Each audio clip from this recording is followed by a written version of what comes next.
Hi, everybody. Welcome back to Inside the Music and 5 and 5. And today I have my wonderful guest, someone that I got to meet at the NAMM show a couple years back before the pandemic. His name is Addy. Now, can you pronounce your last name for me? Because I know I'll screw that up. Course, dude, man. My last name is Polish, and even in Poland they screw it up. So don't worry. My last name is Parzentny. Okay, see, I would have never Yeah. came up with that. Even I forget it sometimes. So you're located right now in Poland, your home country, right?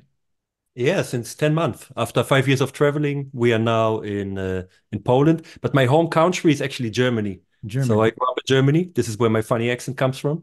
And but now we are living in Poland. My life partner is going to the university, and I have a little studio here and couple of airports close by to travel around, man. Nice, nice. Well, let's get this. Let's please tell everybody where they can find your stuff, your media. Uh, what's the Of word I'm course, looking man. for? Social media. Social Thank you. social media stuff, man. Yeah, social Yes. media stuff is the most up to date will be always Instagram at Hit the Road Music. So I'm Adi from Hit the Road Music Studio, and with Hit the Road Music Studio, you can find our content. We have a YouTube channel where you can find over 90 music videos that we recorded with bands all around the world. We're living in Morocco for 2 years, and so on and so on. These are on the Hit the Road Music Studio YouTube channel. There are also many free of charge tutorials on the Produce Like a Pro YouTube channel that you can find. I just finished another one today and gonna send it out to Eric very soon. Soon on your desk, man, when you're watching. And Fantastic. of course on Facebook and yeah, Facebook, Instagram, YouTube are our main platforms where you can reach out to us. Great. And then you also shared all those with me as well. So I'll put those all down below in the description. You guys can find, and I encourage everybody to look up his stuff because it's very, very good, especially the traveling recording parts. Appreciate it, That's man. yeah. Thank So you. we're gonna get into all that. We're gonna get into all that. Well, let's jump on into the questions. Oh, good. Okay, I have your questions right here for you. Yes.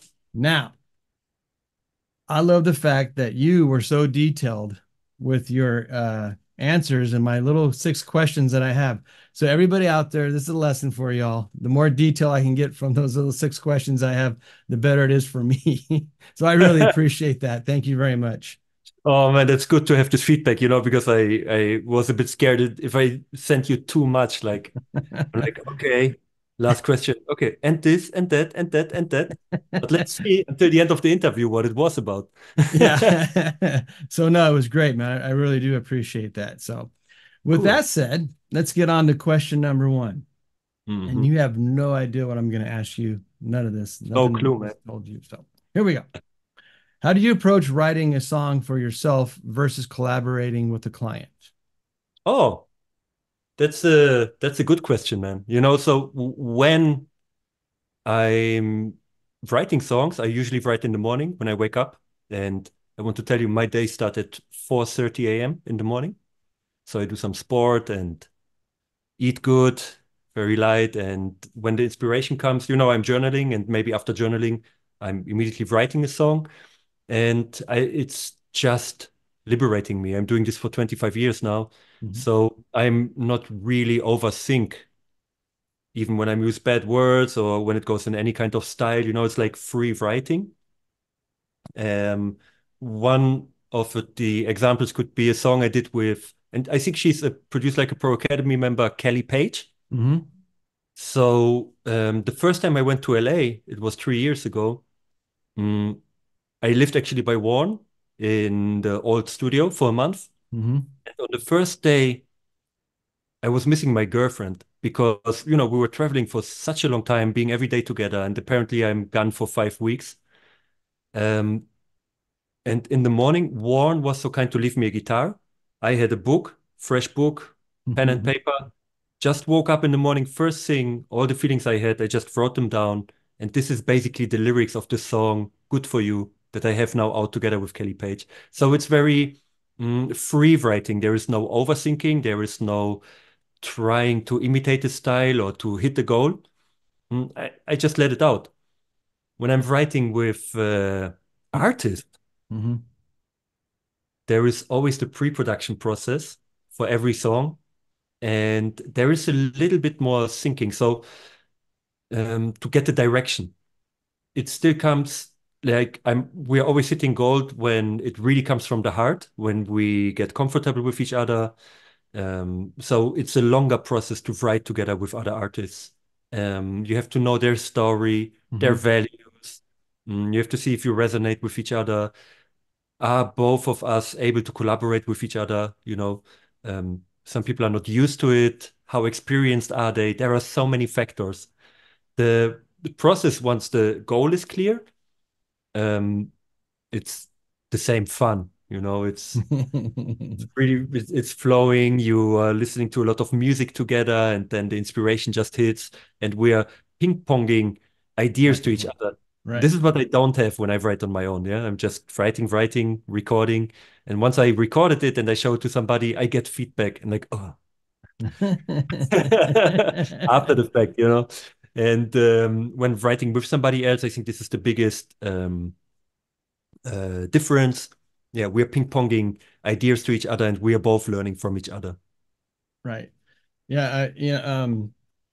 That's what a great answer to those two-part questions, more or less. And yeah, I for all of those out there, people that are just now getting into writing music, what he said is there's no better way to answer it. And there really isn't. I have zero to add to it because you nailed all of it. Really, you did. When I write with Sergio, we do the same thing. You know, it's not face to face because he's all the way in Italy, but we ping pong off each other. We've gotten to know each other so well. We kind of know each other's directions and how we want to take things. And it's not always, the perfect match on everything we do, but we like to explore and try it. If it doesn't work, then we go back, back and forth, but until we find something that we like. I love it because this is part of the process. Right, Many artists, they are so kind. They're like, I'm so sorry, but we have to change it. We have to change this, or right, maybe another revision. Maybe we can try another. They're very, s- in a way, scared about it. And I'm right. very excited because I Yeah, know this is part of the process. You need at least 2 points of view and right, see, I like this from point A and this from point B. So let's make a C out of it. And right. then you have point C and D and move on and on. Yes, yeah, And, exactly. so even if it doesn't resonate immediately, or you have this flow and have the perfect song, which actually never happens. Like there are so many Right, revisions and so many changes. right.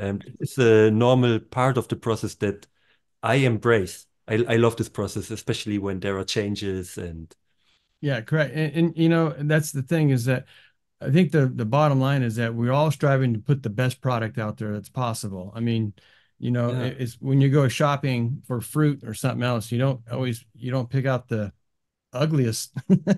You want the best. And that's what we're trying to do here, is that we're trying to accomplish what we can do to the best of our ability, as no matter what level you're at. And the thing is that you want to strive to become better, and the only way to do that is to push out the best product at the level you're at that time. And Oh then, man, I love this analogy. Yeah, yeah. This is absolutely important also when writing with other people to mhm, understand, to put your ego out of the way and understand the feedback. mhm. It's all coming uh, from a place of love. Right, right, Usually people don't want. It's very seldom that somebody just want to go with mhm, the head through the wall and say, no, it have to be my idea. right. Usually the feedback, don't take it personally, think about it, take a step away and just adapt. Yeah, yeah. Then you create a flow and really do something beautiful. Right. I agree. Yeah. Well, like I said, you nailed that answer on that first question. Thanks, Perfectly. man. Perfect. So all of you, listen to him, listen to Addy. Let's go And on listen to to yourself. yeah, yeah. Let's go on to question two.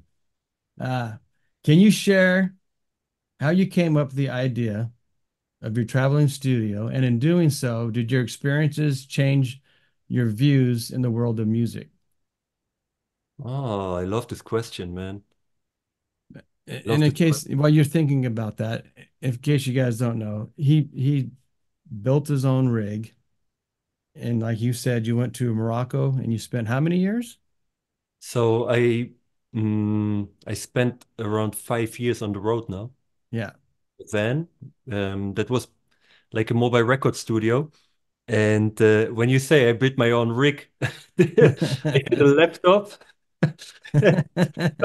audio interface, and 8 mics.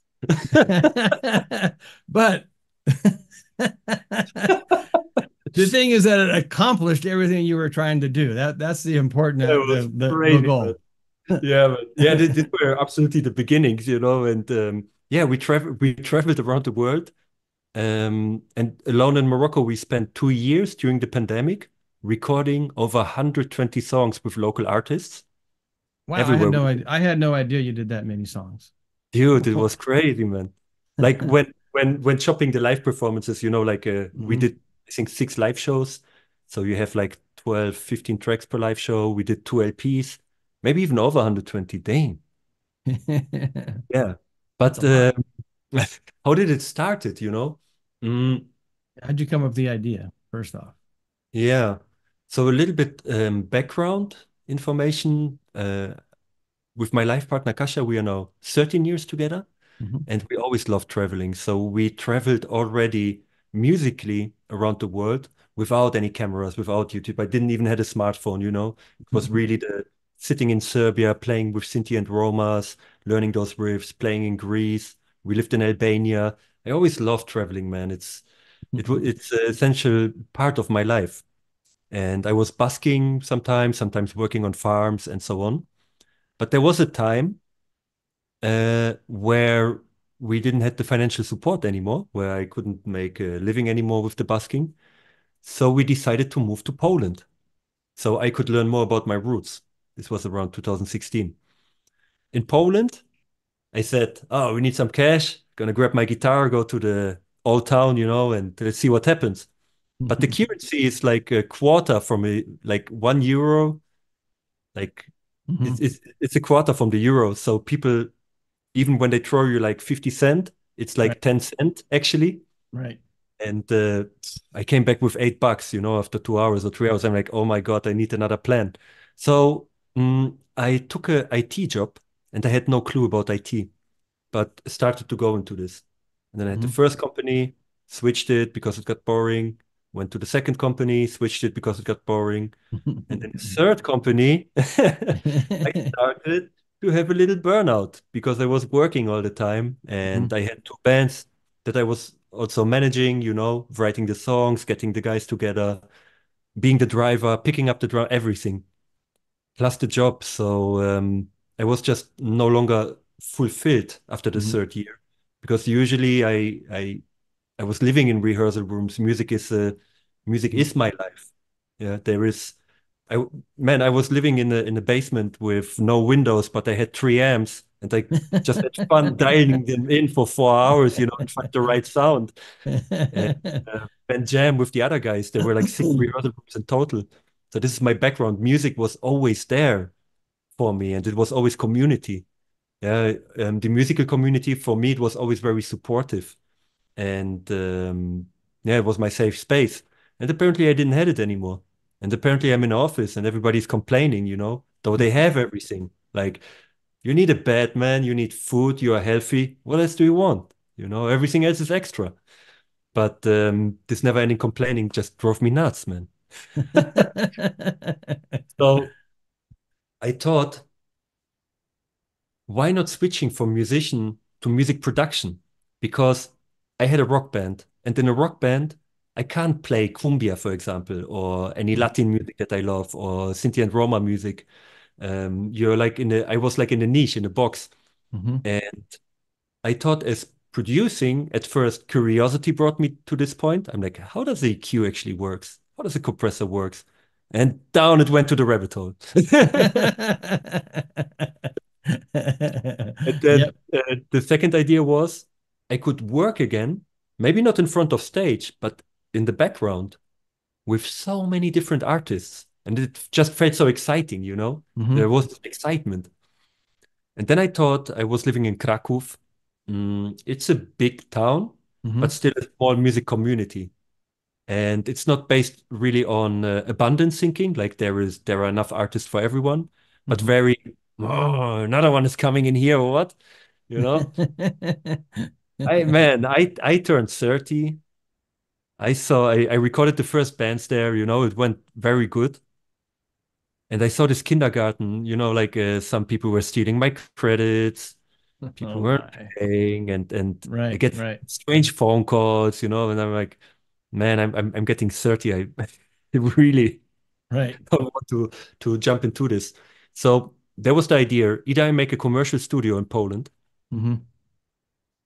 which brings me at least 3 or 4 years into a basement Right. with until I figured out how Hmm. to make it work, you know.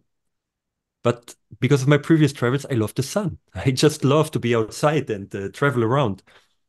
So at night, just came the idea. So, you know, before I go to bed, I always ask myself a question and hope my brain can figure out an answer. I said, like, how can I produce music, but without all this hustle, you know? And what makes me really happy? And this is how the idea came. A mobile record studio. Just travel the world, That's support brilliant. local artists, and just try it, you know? That's awesome. It was crazy, and it resonated so much with my life partner also. I mean, she saw also my state of mind. It wasn't good. And yeah, with this idea, we started to save money for a year. I started to buy my first mic, you know, get the SM57, walking through the room around it, you know. Kasia was playing a xylophone, like a small one for children. I'm like, oh, what happens when I go closer? What happens when I'm recording from up here? What happens when I'm recording there in the corner? You know, just trying all the gear that I found on eBay, you know, like $50 for SM57. Oh, a condenser mic, what is this? Maybe I should try it also, you know, and then trying it on guitar, trying it on vocals, and just figuring out how these things work. It was very exciting, man. Yeah. Yeah. It's how it started, you know, just the need for community and to create again music. Hmm. Now in your world travels, Yeah. coming across the different types of music, because and I tell this all the time here, I'm horrible with genres when it Mm, comes to dictating what music fits with what. I'm no horrible problem. at it. There's so many of them, and I can't ever put them in where they're supposed to be. So, anyways, doing all those recordings, did those different genres change your view on inside the music world? Did it open you up to new things that you weren't expecting? Oh yeah, absolutely. Absolutely. At first, this was the biggest lesson. I thought at first I have a huge disadvantage because, you know, I watched on YouTube all these amazing compressors and preamps and stuff like that that I simply couldn't afford. Hmm. And I'm just having like a very light, small interface with 8 inputs and 8 mics and the laptop and some biodynamics, I think 990 Pros. I think this was the most expensive of all, you know, with the Hmm. laptop, my headphone. So my disadvantage turned out to be an advantage because I really could learn how these mics work. Hmm. And this was so fascinating. I could learn the technical side, how phase is working. How does it work on instruments I have never seen before, you know? The first pilot we made was we just drove to Morocco in a small car. Sometimes we were sleeping in this car even. It was like an Opel Astra just in front. We were sleeping, asking people if they want to record. And apparently we recorded the Andalusian orchestra in a hotel. So I learned immediately about the room, Hmm. like a hotel, like a riad in, they're called riad. This is Hmm. the house in Morocco. It's a huge house with a lot of reverb in it, very smooth sound, you know. And I have never seen a couple of these instruments like oud or how to record the violins, and totally messed it up. totally. Like phasing issues I messed up, everything I messed up because every mic picked up everything. Right. I had no clue about how to separate it or so, and Hmm. it's just a learning curve. The first thing that I learned through this learning curve was mm, nothing will happen if you mess it up. Yeah, nobody dies, nobody get injured. Just have fun, Right. use your brain a little bit, see maybe how the um, microphone characters are, and think a little bit how it works. But at the end, you can do something with it. I had like jobs in a chemical factory where I could blow up a whole city. Oh, Yeah, this was that's true. terrifying. Yeah, Yeah. this was terrifying. When I made a mistake Sure. there, Yeah. through this experience, I'm like, all right, just have some fun. Let's see, let's A- create. And the best thing about that is that you have a thing called a delete button. You don't like it. You Delete can it. have it No one got exactly, hurt. exactly this, man. No. Exactly. And Just another thing. you Yeah. bring up a great point. In this world of music, it's all about failure to Hmm. become better at what you're doing. And Exactly.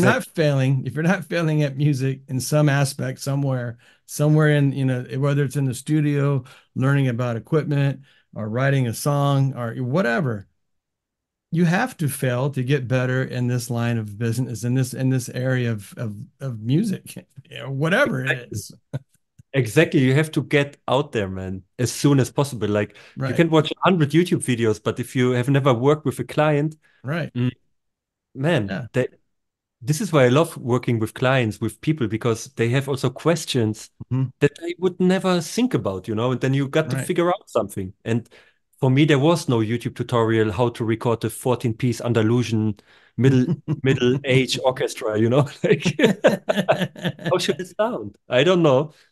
Yeah, you had to go old school and actually just put a mic in front of something and figure it out. I mean, that's, you know. Exactly. So Exactly. I got a question for you. You were saying that you had all kinds of phasing issues. Mhm. So what did you take away when you gone back in and recorded other orchestras like that in big rooms again? And now what was your solution to all that, if you don't mind sharing? Yeah. Yeah, man, I love that, Um, just to the point, now I made tutorials about how to work with Exactly. middle-aged Andalusian orchestras. This is incredible. And through these tutorials that I created, I have now, I think, 25 tutorials on Pro Mix Academy. Hmm. And just by going through these mixes again, and analyze what I did, I could really understand like, oh, oops, this mic was positioned wrong and so on. Um, what helped me also was the communication with the artist. The artist give me feedback. I'm like, Elad Levi, the director, Hmm. orchestra, he was such a sweet guy, man. I'm like, we had 18 revisions. I'm like, does this sound like your music? And he's like, nope, it doesn't sound like my music. Try again, like maybe the violins, they sound like a synthesizer. Can you give a little bit more life, And Hmm. through this, I was learning, really learning from the first people that I worked with. Um, Back to your question. So I recorded another orchestra in Armenia, and it has been 2 years ago.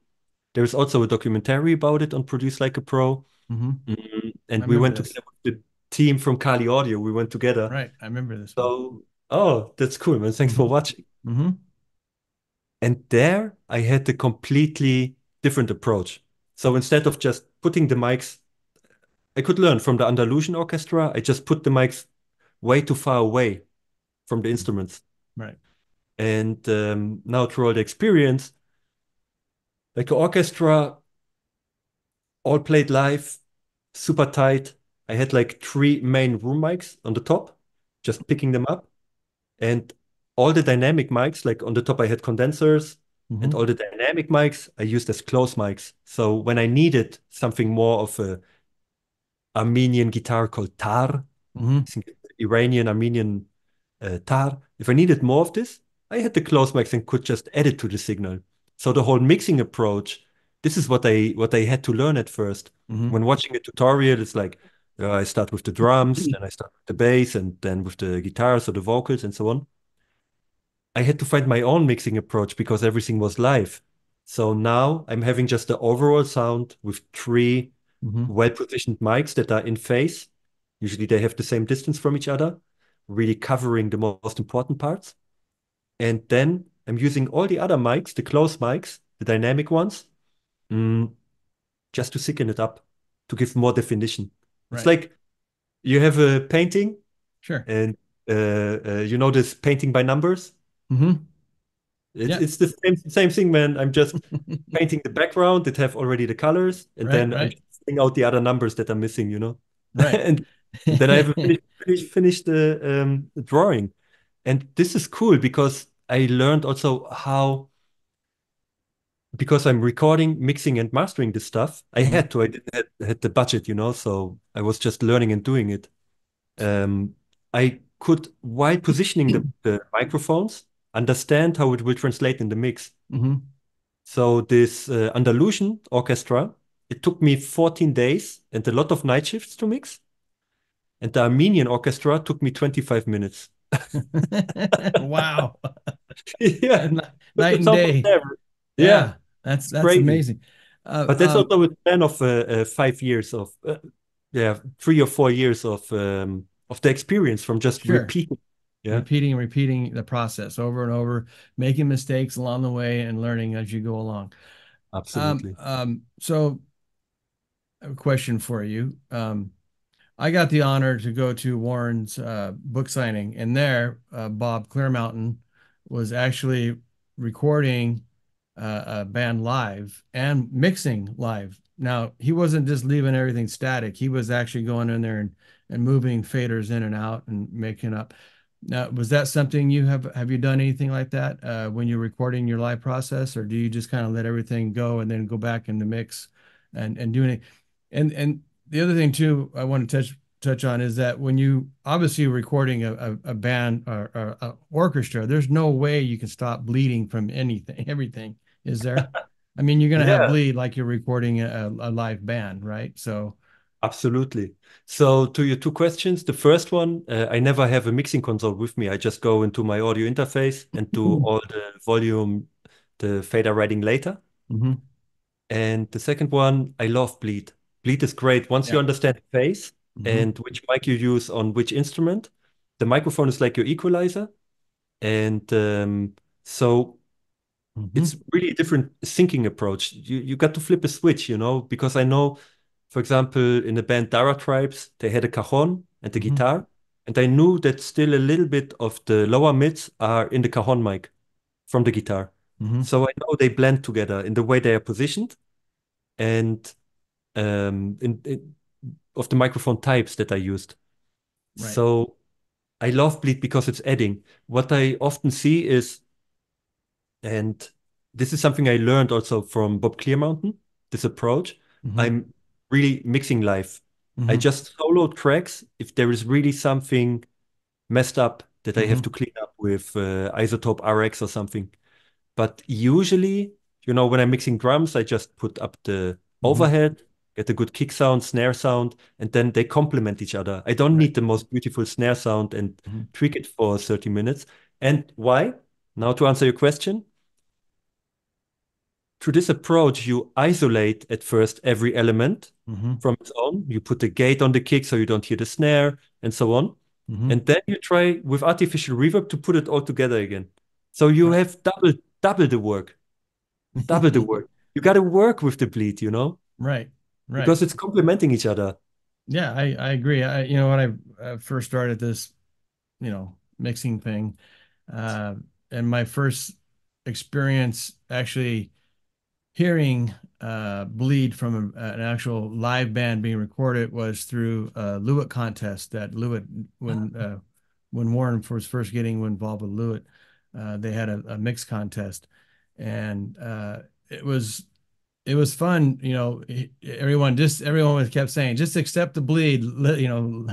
You can go with the bleed. Don't worry about the bleed. And here I am trying to put gates on everything. As soon as I, threw away the gates on everything else, the mix opened up and it sounded better. Even though I was still crappy at mixing, it still sounded better than what I was doing prior. That's So, man, that's a great lesson. This is mhm. so Yeah, and yeah, I really love your answers, man. You're so precise on what you're giving. Its information is so valuable to people. Oh, Um, thank you so you much. know, I'm getting goosebumps talking to you, dude. It means a lot to me. Really, it's a lot So to me. yeah, and it was so fun seeing Bob Clearmountain inside his behind his his wife's Neve. It was actually his wife's studio, I believe, Uh-huh. and it was a Neve console, an older one. Uh, Wow. but yeah, it was fun watching him back there, doing his thing. It's so Unfortunately, I inspiring. never, yeah, unfortunately, I never got a chance to shake his hand, um, I was actually too afraid to go up there and talk to him. I'm a nobody. He's talking, but he was super Man, nice to everybody else. I just didn't feel comfortable going up to him. gotcha, man. Gotcha. Yeah. No, but Bob is one of the sweetest people. I Hmm. met him last year at NAMM also. Hmm. Hmm. I think no, before my panel, I made audio for Hmm. there was Andrew Sheps, Bob Clearmountain, and Dave Way, I think, Hmm. and Matt Bordeaux.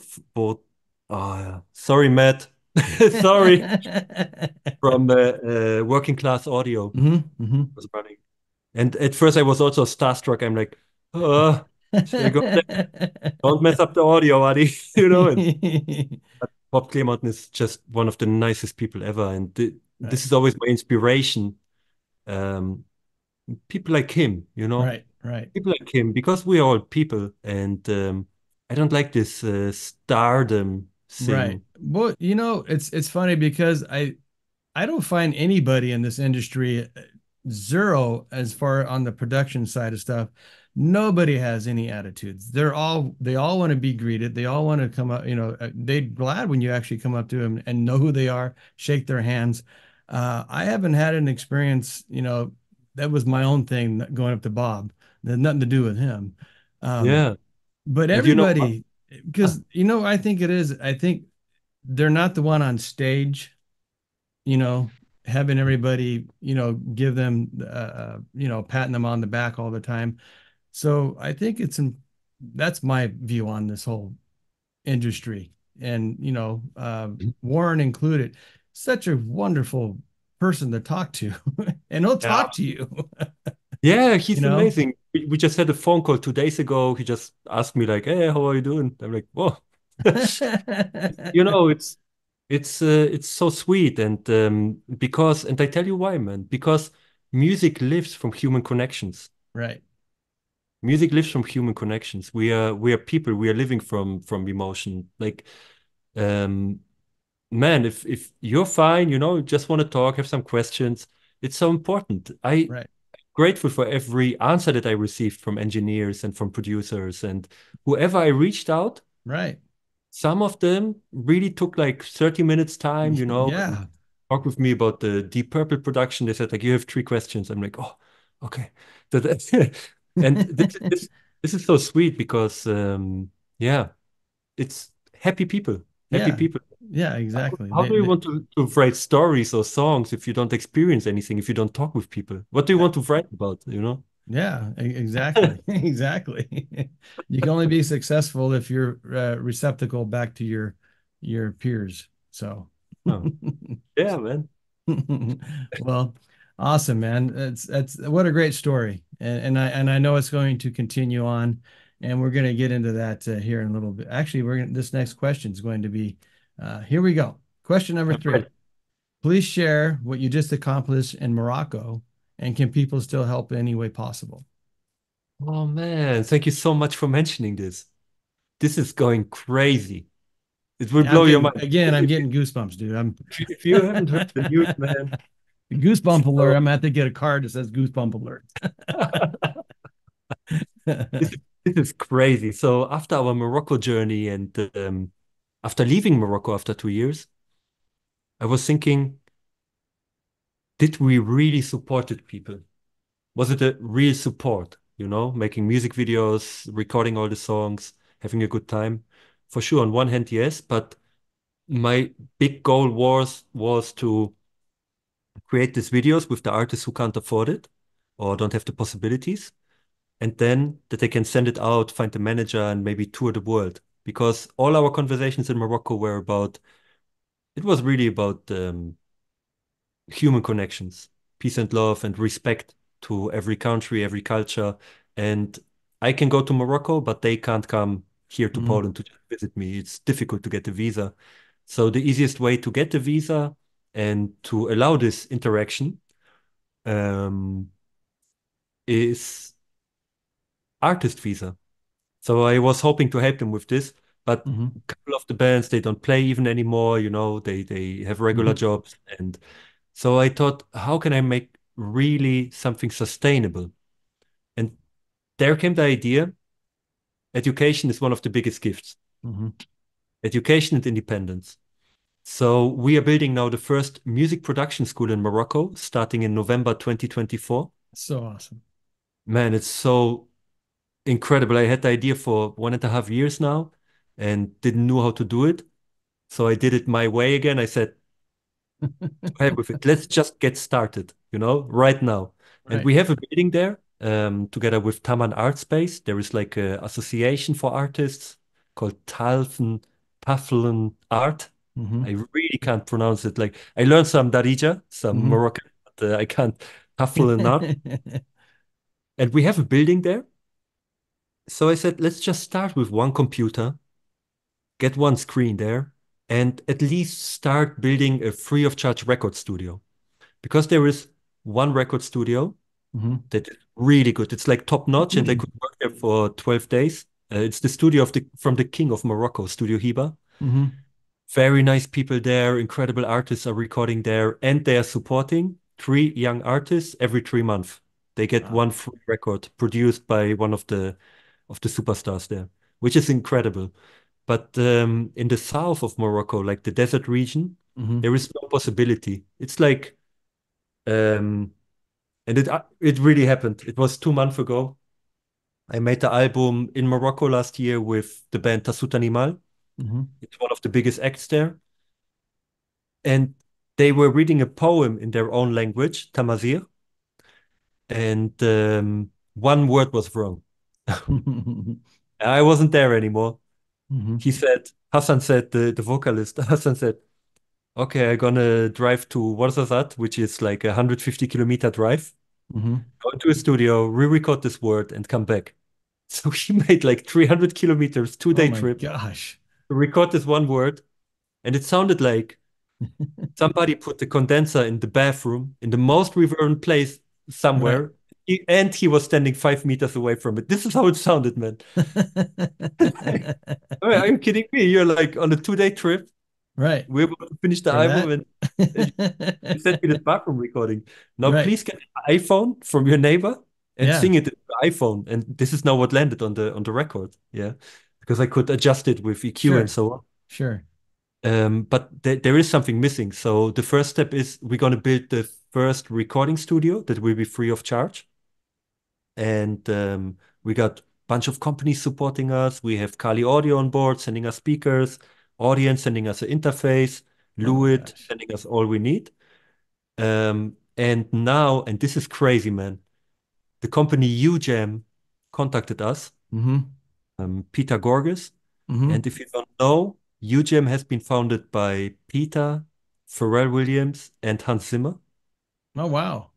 And they sent us five full licenses, plugin licenses for their whole suite, which is insane. Plus, he want to be a patron of our school.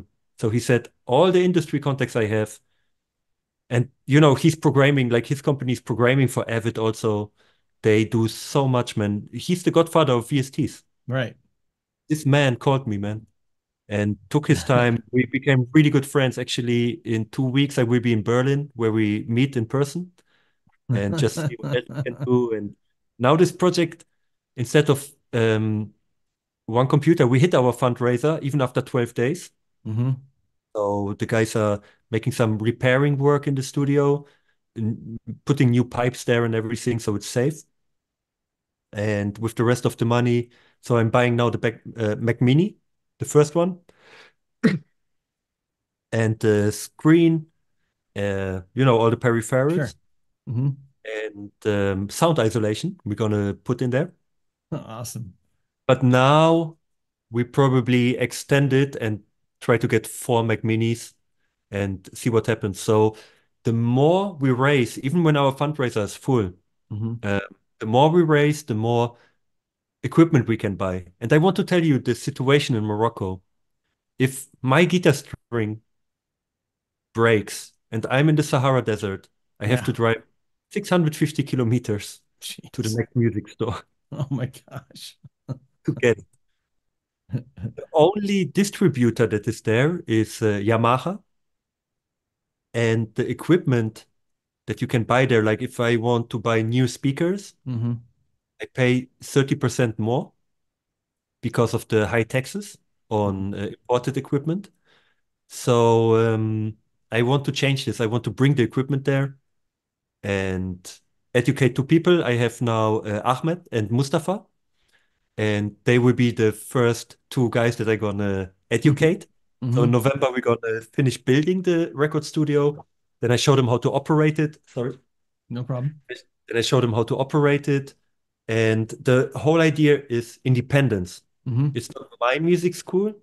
I will not bring my clients in there. This will be completely separate. The main idea is independence through education. Sure. Because once they know what is sound quality, how does it work, how does mixing work, there is nobody saying like, this is how you make a mix. Right. Everybody's learning from YouTube, but there is no standard. So there is a lot of like it makes me sad sometimes when I see incredible artists that I know personally and they can't afford a mixing engineer. They find somebody who say he can do it, and then this album comes out. I'm so happy, and then I hear it, and it's really not well mixed, neither well recorded, Hmm. And they will not get gigs through this. They will not get a manager through this. They Right. will not be able to support themselves through this. Right. The main idea is really to have like 3 or 4 computers there, get all the plugin licenses, get all the equipment, and that one day I can just go out of the school and they run it on their own. Okay. Yeah. There is full independence from my side that I want because I think this can really make a change. I think you will. I think you are making a change. It's not, you are making a change, and that's the bottom line. Where you have a GoFundMe account set up, right? Yeah, we got the GoFundMe account, and Mhm. additionally, I made like a audio podcast where I'm talking like 5 to 10 minutes about our Hmm. journey, like Hmm. telling a short story about the song that we recorded and playing the song. So we have Hmm. 2 parts about Morocco. Hmm. You can learn more about the people, more about the culture, more about the music that we created there, and about the talent that is hidden there. And yeah, you can listen to it on Mixcloud. And then if you like, support us on GoFundMe. Yeah. Would be amazing when you can put the link there. Yeah, I will. The link for the GoFundMe will be attached down below for sure. Absolutely. That's amazing. And there will be an Excel sheet because this is the last thing. Really, I put my lot of thought into it. There is an Excel sheet, and every penny that got on my account, I will show you with the bill Right. where it's getting spent. Because I saw so many fundraisers, and I'm sure if the money for fundraisers would really go to the place, this world would look very, very different, much, much better. Yes. But for our fundraiser, there's 100% transparency. Hmm. Everything with screenshots, even videos if you want, every single step. Even if I send €1 somewhere, you will see where it goes and why it goes there. Right. And the other thing too is when you're watching the video, look at the smiles on their faces. Please. Yeah, oh Just that. man, It's amazing. it's amazing. Yeah, To put smiles on people's faces, uh, that reflects back to the world, reflects back to everybody. And just an amazing thing you're doing, brother. It really is. thank you so much, man. I'm Yeah, so honored to know you. I'm so grateful, really. I wonder why didn't we talk more on them? I Well, was tired. unfortunately we didn't meet up the last time, but this before the pandemic, I we rushed out, Yeah. when it was over. I know you guys had a few things going on after the show, and unfortunately for us with the kids and stuff, it was a 1 day event. That's all we can, Gotcha. But Gotcha. if you're going to be back this year for sure, I'd I love would to, try my best, man. I would try my best. yeah, if possible. And I Yeah, know but you're way more busier uh, now, I had a phone call yesterday, man. My schedule is crazy. Yeah, and for taking the time out to do this again, I really Always, appreciate always. it. If when you write me, you want to make an interview, I'm in, man. All right. Well, There's no thank you. question. Thank you. Well, let's move on to the next question here. Yeah. So let's talk about your current project you just finished. Are and I'm probably going to screw her name up, so you can. I'll just say this. Let's talk about your current project with, and she calls herself. This is Adelia. Is that pronounced correctly? This is the Instagram account. This is Audelia. Adelia. So her Okay. artist name is Audelia. I think this would be the German pronunciation. So Okay. uh, Audelia. Yeah. Okay. So thank you for Uh, correcting me. And then, sure. so what were the challenges you were faced with, and how did you conquer them with Zero working with her? challenges, man. This is Is the that best right? project I ever worked on. I'm sorry to all the other artists that watch, but he's my sister, man. Because, man, there are zero challenges. I just came back from the production, and we Mhm, wanted to finish the EP in October. Uh, we thought in the last 6 days, six, mhm. 7 days, we're gonna work on two more songs. And at the end, we finished four. It's crazy. There is such a flow. And I want to tell you something to this project because Mhm, last year it got a little bit rougher. I didn't make the best decisions with all my clients. Um, and there are things that never ended, that haven't been paid. mhm, I didn't know if I can continue doing this, if I even want to continue doing it.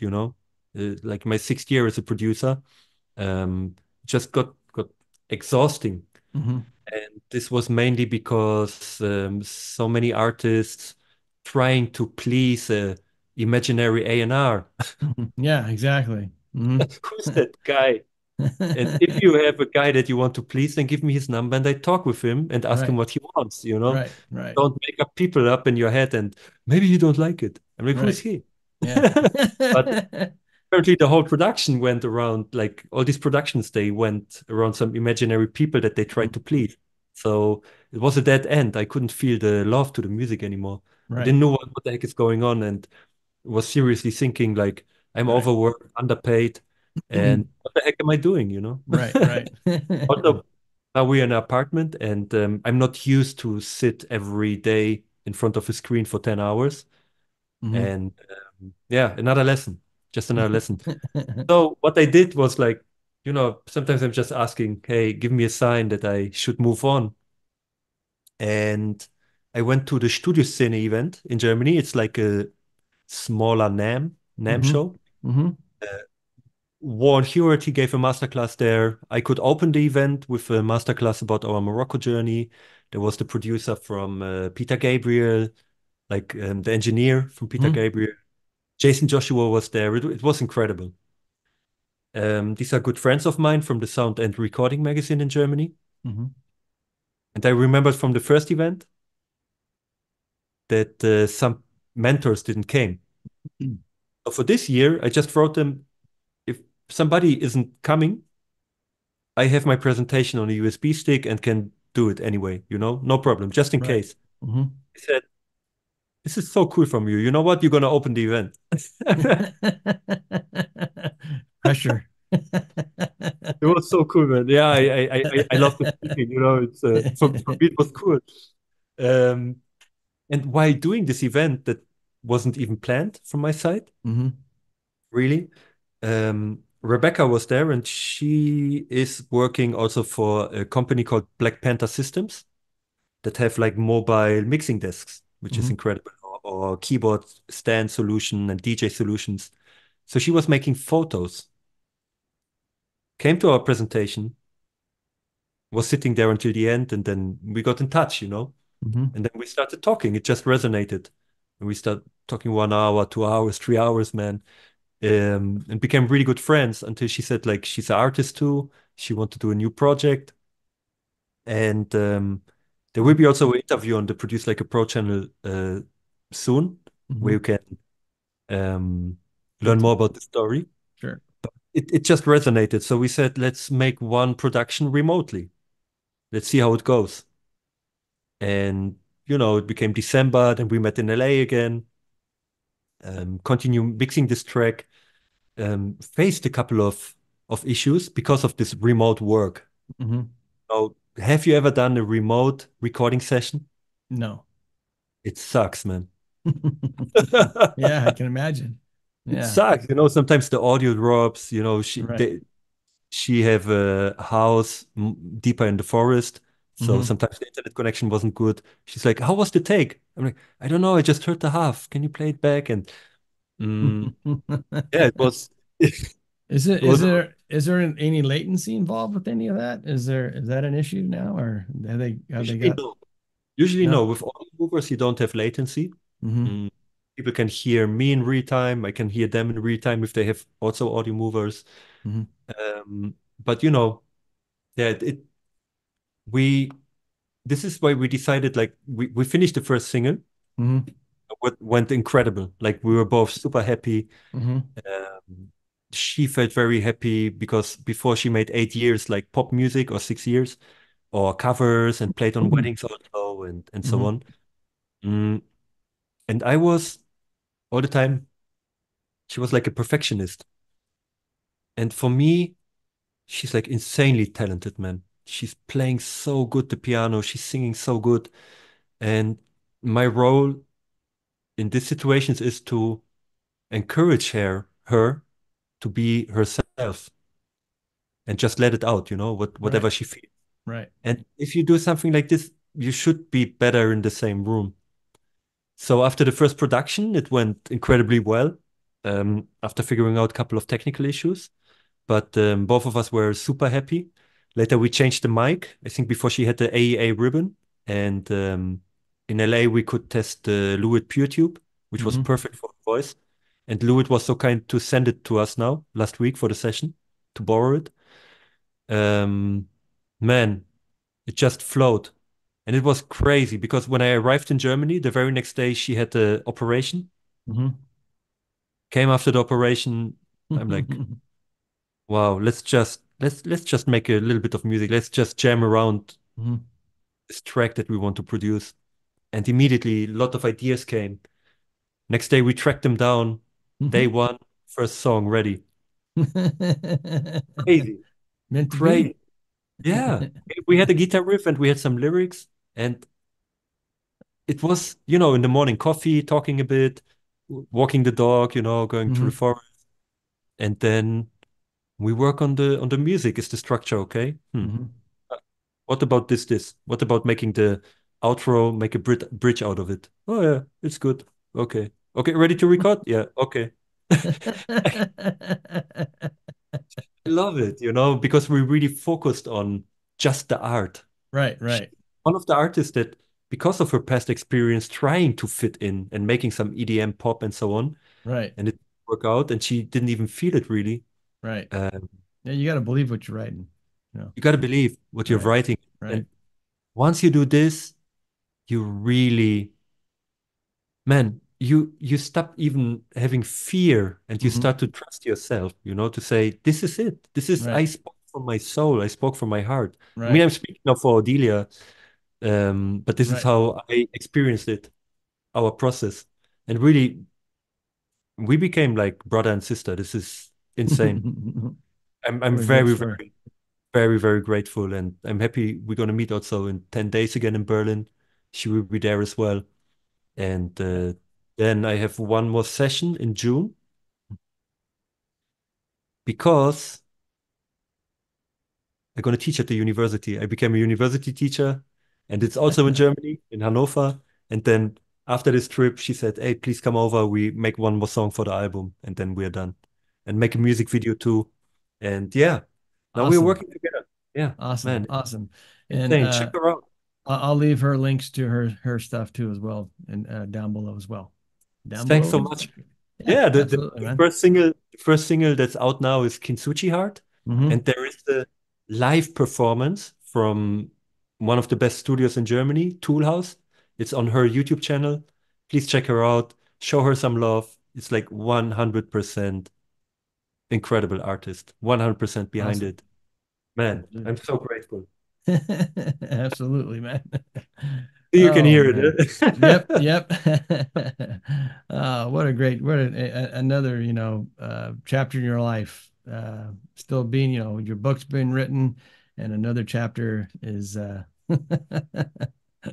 completed. always moves on, man. You Right, just gotta be open, for the stuff right, that comes in your way. It's like right. And, once you see it, the other thing too is I love about you, and we've mentioned this quite a bit on this channel, is reinventing mm, yourself.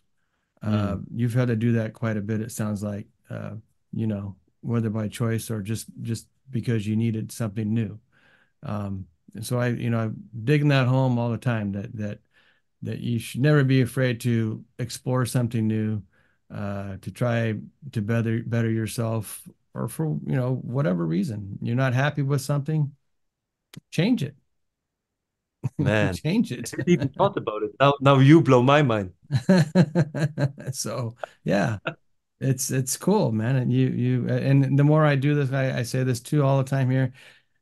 There's so many, we're looking at each other mirror to mirror. Uh, in this industry, there's a lot of mirroring going on in this industry. The stories have a lot in common. Um, and it's the little things in between those words, uh, that make us who we are, separate us. This So, is so true, man. So well said. So well said.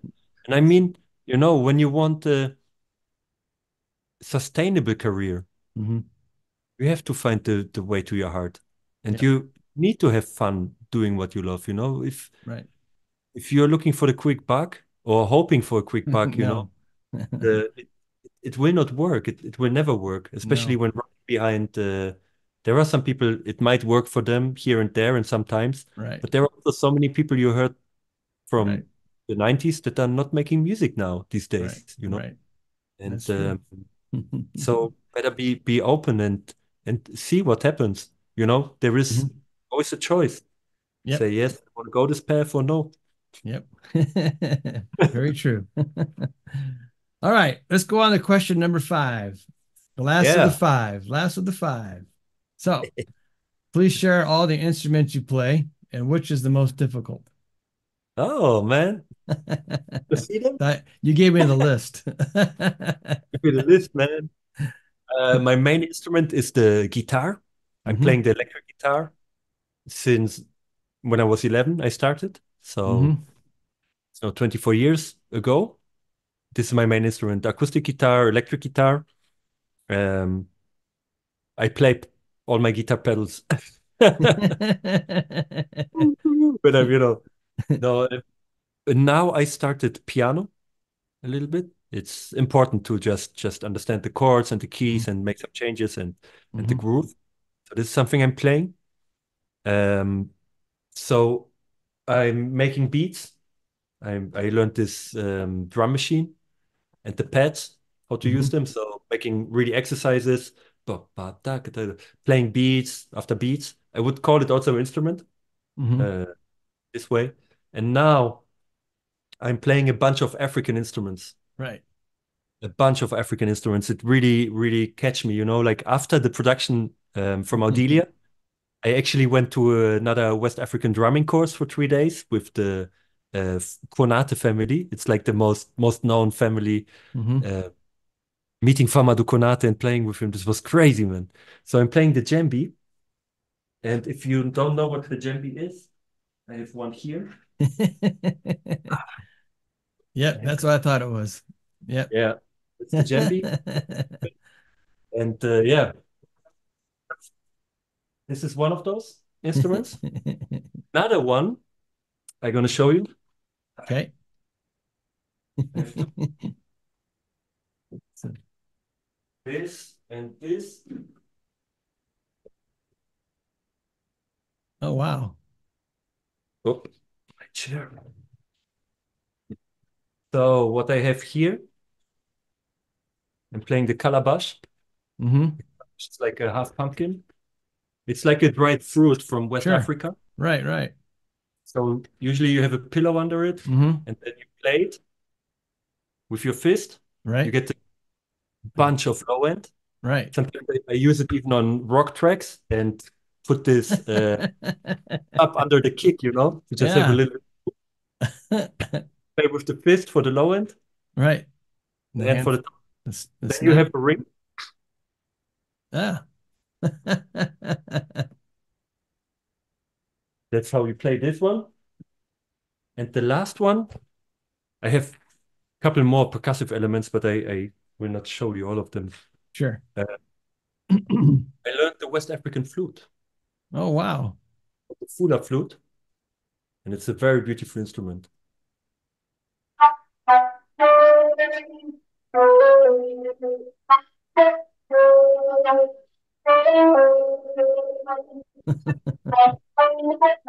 That's awesome.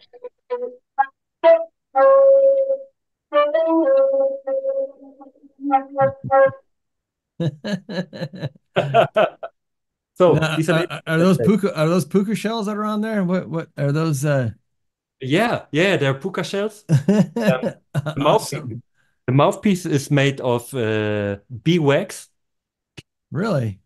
Yeah, it's crazy, and it's such a beautiful flute. I have a second one made by Dave Kobransky, who Mm-hmm. inspired me, and he's also my flute teacher. He spent like years, like 10 or 20 years. He was always flying to Guinea and wrote books about it, and so Now, he's my flute teacher. so that that instrument there, that has to be designed many thousands of years ago, or I'm guessing, or Exactly. you And know, this is the crazy or thing, man. Thousands of years ago, they already had before the Greeks, right. they had the idea of, because some melodies that I'm playing here, they're like from 1400, 1300. They Mm-hmm. just got passed over by the living libraries. They're called griots. The griots in Mm-hmm. West Africa, they know the family tree, they know the history, they know the stories, they know the songs. Um, Wow. and they pass them over from generation to generation. So when they see a family, they say, "Oh, your father was the honorable man. He was a goldsmith, for example, and his Jeez. father was and his mother was married with." Right, It's right. crazy. It's crazy. That is crazy. And That, they had already this harmonic feeling of a pentatonic scale or of a mhm. general before the Greeks made it, man. It's crazy. So interesting. And the Yeah, it is. flute is tuned in equidistant scale. Mm-hmm. So it sounds almost like our scales, Mm-hmm. but the tones are like three-quarter away from each other, like in equal steps. So you would have C, the next one would be C with a little bit more, like C sharp with a little bit Mm-hmm. more, and the next would be D Mm-hmm. with a little bit more, little bit more. Yeah. Well, hey, nothing inside the box there, and that with that. Yeah, that's awesome. That's it. I just thought about that. I've never really never really thought about when instruments where they came from and who invented them and how how they came to be. That might be an interesting topic to talk about. You Dude, I'm know. studying this stuff at the moment. I have like 15 books about West Africa, Hmm. and there is one big, I think 500 pages, exactly where this instrument come from, how they developed, especially this African instruments. Right. Uh, this one is based on West Africa of the Mandinka culture, and Wow. it's. I mean, I have more of these. This one is not the kora. This can be interesting for people. Oh, wow. It's like the African harp. Hmm. With the strings here, but it's unfortunately just for decoration. Sure, sure. But I try to tune it and at least get the feel for it, you know, Right, right, right. with the thumb and That's yeah. sweet. Anyway, any way to make music. Anyway, make music and Yep, express yourself. yep, exactly right. Great question, man. I love to show my instruments. That's awesome, man. Thank you. Well, that is it for the first five. Damn, So you did now, good. yes, you did well. Now you got the next five, which are considered rapid fire, but you can expand on them. So, Let's see. Rapid so fire question. let's go. Rapid fire question number one. When recording outside, which I know you did, what was the most difficult element to deal with? Wind. Yes, that's what I thought your answer would be. Immediately wind. And the second one, flies. Is that right? Yeah, Dude, I when you guess have so, a huh? fly Yeah, on yeah. your microphone capsule, Zzz. yeah, you can't get it out. The wind I can cut out, you know? Right, right. Play with some psychoacoustics, you just cut out the low end, but then you Hmm. cut out the top end also, and it still Right. sounds full, So, like a full mix. right. And so there's a video you posted, and it was I think it was three girls that you recorded outside, and it was windy. Two Two guys girls, and one girl, one yeah, guy. yeah, Yeah. that's what it Two was. girls, one guy. Yeah. And the wind added something to it. It wasn't annoying. It wasn't, it made it more, I don't know, real, or I'm not certain what the word would be, but it sounded cool in the song. You get to see their hair blowing and Yeah. the whole element because it was quite windy.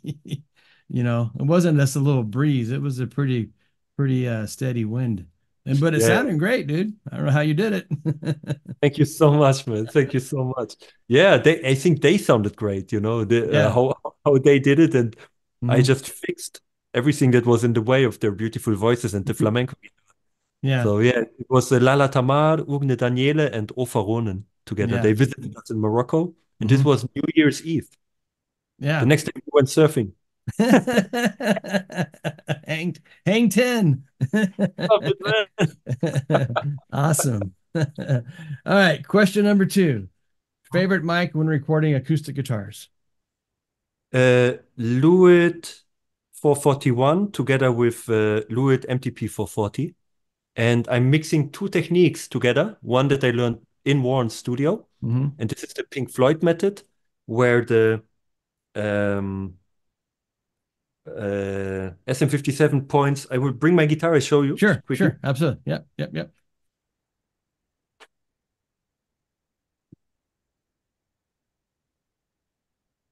Here we go. SM57 points right here Right. to the Pink Floyd method. And then the Lewitt would be exactly in phase with the capsule, Hmm. like this, between my guitar and my mouth. Is that right? Now that's one I And haven't seen.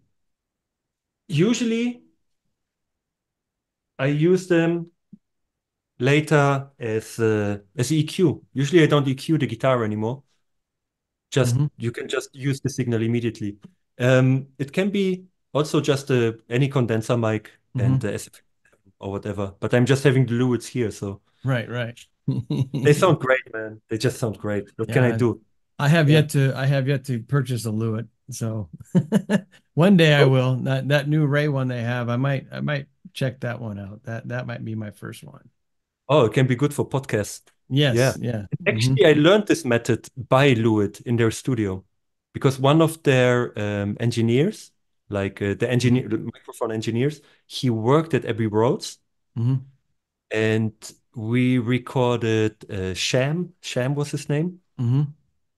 and something wasn't right with the guitar sound. And the guy he came in and he's like, just put it like this.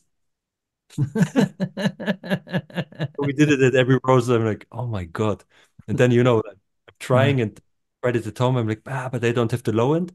Okay, let's try Warren's technique also. Hmm. Yeah, this Pink Floyd method. Hmm. Let's combine them and voila. Now I'm sharing this method with everyone who's asking. Wow. You know what? Mark Bennett, if you're looking for a different way to record your acoustic guitar, because him and I, we talked about this.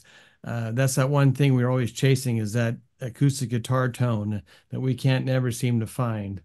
So Ah, I've actually I've never tried that, and I'm glad you brought this up because that's going to be my next, you know, next time I record my acoustic, I will try that to try that out. I've never thought about putting it up here.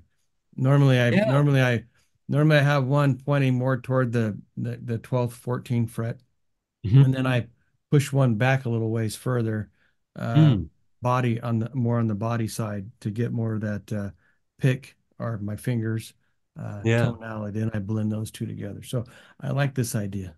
That one sounds Yeah, cool. try it out because you get a more full Sure, the image. full, right, right, yeah, and plus it's reflecting off you as well too, so you're kind of getting everything out. All right, Yeah. interesting. Thank you. Maybe I can make a video tomorrow. I can send it to you, just Yeah, how I set it up if you and have time, I how it appreciate sounds. that. Thanks. I will find 10 minutes for you, man. Thanks, man. Of Question course. three, Yeah. your DAW of choice. Of choice. I started with Reaper Mhm. and I love Reaper for mixing and so on. And now I am also using Logic.